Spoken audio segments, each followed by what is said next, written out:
Ang tanong ko, sino ang huli na head of agency na namulitika bago nagalit si Bongbong tungkol sa pamumulitika? Eh di si Comelec, di ba? Ayaw pang umamin eh. Ay, ito po si Chairman Ronald Cardema ng inyong Duterte Youth Party List. Ang kaisa-isang party list sa Kongreso, kaisa-isang party list na nagtanggol kay Pangulong Rodrigo Duterte sa Kongreso at sumasama kay Vice President Sara Duterte. Kaya nga po tayo ang inendorso ni Pangulong Rodrigo Duterte at ni Vice President Sara Duterte. Tayo lang rin po ang kaisa-isang party list sa Kongreso na lumalaban sa mga makakaliwang grupo. At sa inyo pong tulong nitong huling eleksyon ay ibinigay ninyo sa Duterte Youth Party List ang pinakamalaking boto galing sa ating mga pulis at sundalo sa local absentee voting. Isipin nyo yon. Ang ating mga pulis at sundalo at mga government troops, lahat yan under kay Bongbong Marcos. Pero ang kanilang ibinoto ay yung kaisa-isang gustong i-impeach si Bongbong Marcos. Yan ay ipatotoo sa tunay na kalagayan at pakiramdam ng mga Pilipino ngayon, di ba? Maliban po sa ating mga pulis at sundalo, ang inyong Duterte Youth Party List po ang nakakuha ng pinakamalaking boto ng mga OFWs, ang ating mga bayaning Pilipinong naghihirap magtrabaho sa ibang bansa para makita ang kanilang bansa na umunlad at ang kanilang mga anak at apo sa ating bansa ay umunlad rin po. Isipin ninyo, kahit saan kayo magpunta dun sa Comelec results, Amerika man yan, Canada, Singapore, Hong Kong, UAE, Saudi Arabia, England, France, kahit sang bansa po, ang number 1 na ibinoto ng ating mga OFWs po ay Duterte Youth Party List. Hindi nila pinag-usapan yan. Yan eh sa kanilang desisyon, sa kanilang paniniwala sa ating bansa at sa ating advokasya, nagkaisa ang mga OFWs buong mundo nang iboto ay ang Duterte Youth Party List. Isipin po ninyo yon. At maliban po dyan sa ating mga pulis, sundalo, tropa ng gobyerno at OFWs, lampas 2 milyon po ng ating mga kababayang Pilipino ang bumoto sa Duterte Youth Party List dito sa ating bansa. Isipin ninyo, yung napakalaking rally ng ating mga kababayan sa Iglesia ni Cristo last year sa Luneta, lampas 1 milyon. At yung rally po ni Mayor Rodrigo Duterte sa kanyang meeting de avance noong 2016, lampas 1 milyon. Pag pinagsama nyo po yung dalawang historic na malalaking rally na yon, ganun po karami ang bumoto, sumusuporta sa atin po sa Duterte Youth Party List. Kaya tayo po ay nagpapasalamat sa inyong lahat sa ganyang napakalaki at makasaysayang suporta po. At asahan po ninyo, kahit tayo ay pinapahirapan ng Comelec, ay hindi tayo titigil. Bakit tayo matatakot? Sa NPA nga, hindi tayo takot. Sa presidente nga ng Pilipinas, hindi tayo takot. Doon pa tayo matatakot sa Comelec na tayo lang rin naman na nagpapasweldo sa kanila. Final po natin sa Korte Suprema ang ating petisyon last week na nagsasabi na ang Comelec ay merong grave abuse of discretion. Kumbaga sa Tagalog, grabe po yung abuso ng ginawang desisyon ng ating Comelec. Bakit? Ang trabaho po ng Comelec ay bantayan ang botohan, bilangin ang boto at iproklama kung sino ang ibinoto. Doon po sa atin, tayo po ay duly elected winner. Kitang-kita naman po sa makasaysayan nating pagkapanalo. Lampas 2 milyon at ibinoto pa ng karamihan ng ating mga pulis, sundalo at OFWs sa ibang bansa at dito ng mga tropa ng gobyerno. Pero hindi po tayo pinoproklama. Bakit po? Ang sinasabi nila, meron daw tayong seryosong kaso noong 2019. Ito po ang ating nalaman. Ang sabi po sa atin ng NTF-ELCAC at ng Office of the Solicitor General, sila pala, representing the government of the Republic of the Philippines, nag-file po ng kaso to disqualify yung Gabriela Party List at ang Kabataan Party List noong 2019 lang rin po. Kaya may nakapending po sila na ang kaso sa kanila, meron silang mga miyembro na napapatay bilang teroristang NPA na pumapatay ng ating mga tropa ng gobyerno at kapwa Pilipino. So ganun po yung kaso nila. At yung kinaso po ng Kabataan Party List sa atin, napaka-hawsyaw lang po. Ano po yung kinakaso nila? Para po malaman po ninyo. Una, hindi daw tayo rehistrado, kaya pinipetition po nila na matanggal po ang ating rehistro. Sabi ko, napaka-absurd naman nun. Pinipetition mong matanggal yung rehistro kasi hindi rehistrado. Rehistrado nga, kaya nga pinapatanggal mo dun yung rehistro, di ba? Pangalawa, sinasabi nila na tayo daw ay nag-vote buying. Bakit daw? Kasi daw noong 2019, nag-speech daw tayo, sabi ko daw, kapag kami sa Duterte Youth Party List ay nanalo, lahat ng aming pondo ay iaalay namin sa mga Pilipino. Wala kaming kukurakutin kahit piso. Yun, kinasuhan po tayo ng vote buying gawa nun kasi pinangako daw natin yung pera ng ating opisina. Ang sinasabi natin, good governance, di ba?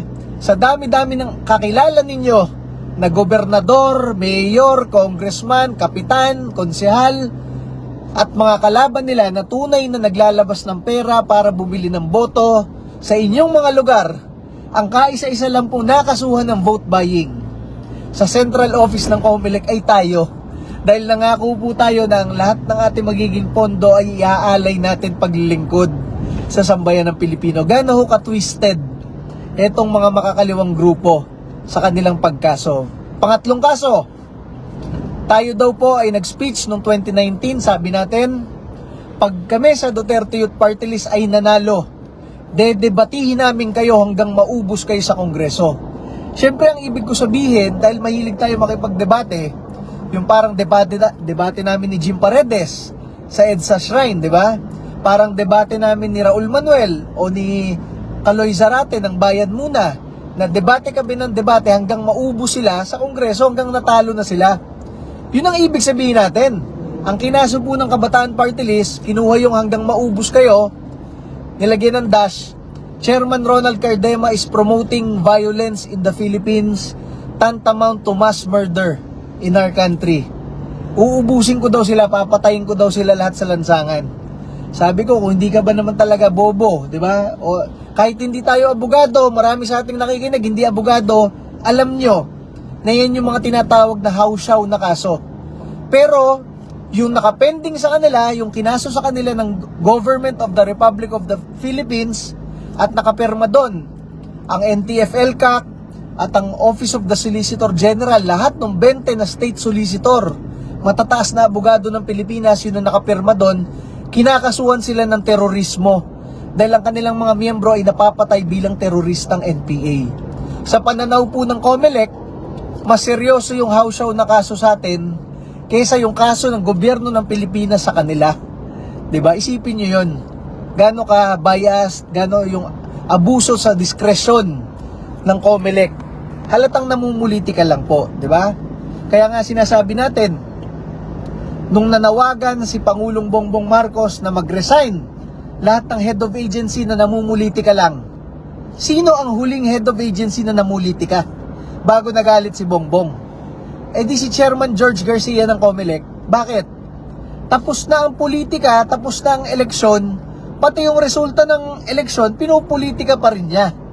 At pagkatapos nun, nagalit na si Bongbong. Bakit? Na-realize ni Bongbong, ang boto ng ating mga pulis at sundalo ay para sa oposisyon at para sa Duterte Youth Party List.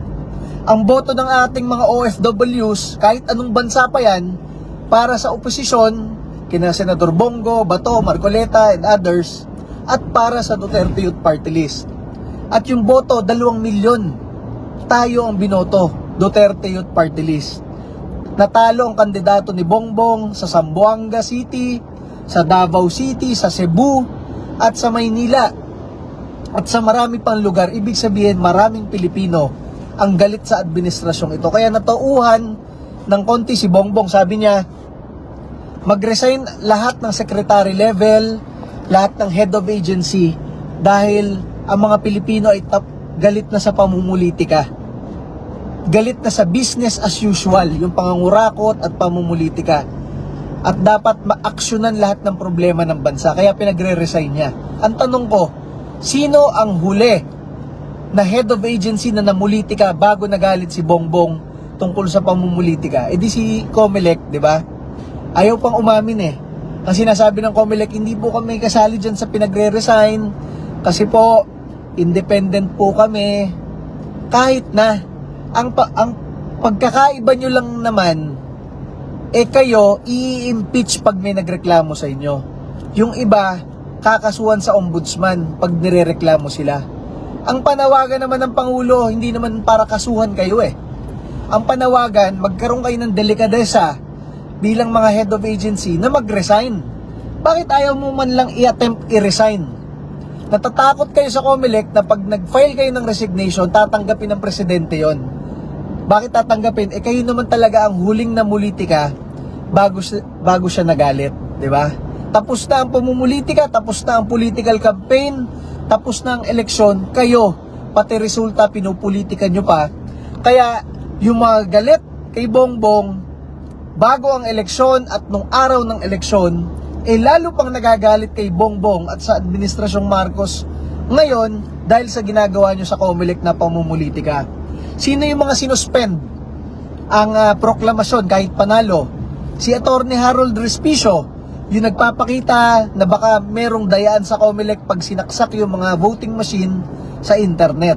At tayo na, siyempre tayo ang nagpapasa ng impeachment laban kay Bongbong Marcos at tayo, siyempre ang nagtatanggol kay Vice President Sara Duterte at kay Pangulong Rodrigo Duterte.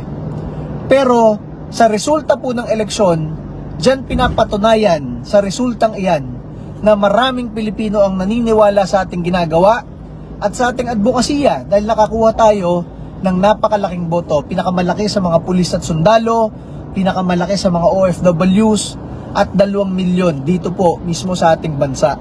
Kaya nakakatiwalaan ng taong bayan, hindi tayo nagiging boses ng taong bayan. Naging boses na nga tayo ngayon.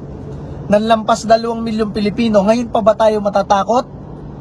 Ngayon pa ba tayo susuko kung kailan napatunayan natin na lampas kalahati ng bansa nagtitiwala kay Sara Duterte, lampas kalahati ng bansa nagtitiwala pa rin kay Rodrigo Duterte, at maraming Pilipino ang nagtitiwala sa Duterte Youth para makipaglaban at manindigan para sa inyo sa Kongreso. Sino bang gusto mga kurakot?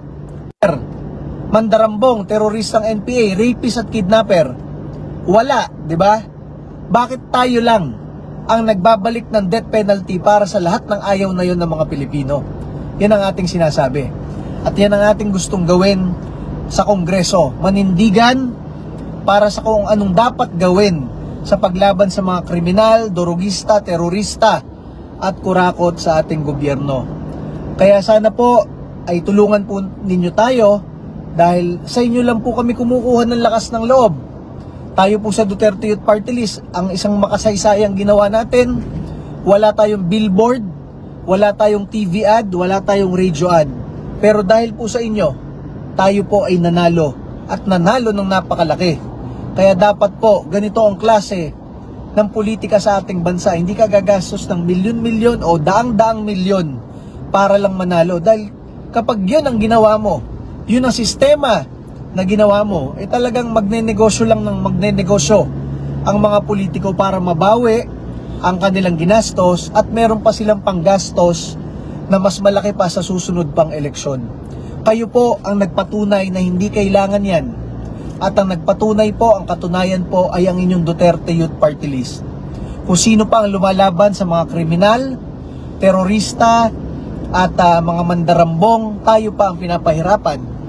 Kung sino pa ang hindi bumibili ng boto, kahit piso hindi nag-abot, tayo pa ang kinasuhan ng vote buying. Kung sino pa ang lumalaban sa teroristang NPA para ang inyong mga anak at apo na inalagaan nyo ng ilang taon, pinalaki ninyo mula kinder, elementary, high school at college at nire-recruit lamang ng mga makakaliwang grupo sa kolehiyo para mailayo sa inyo at mamatay sa bundok. Yan ang ating nilalabanan.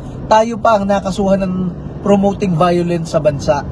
Kaya sana po manindigan po kayo para sa atin Dahil sa inyo po kami kumukuha ng lakas at kayo po ang ating ipinaglalaban sa bansang ito at ang ating mga kabataan Pilipino.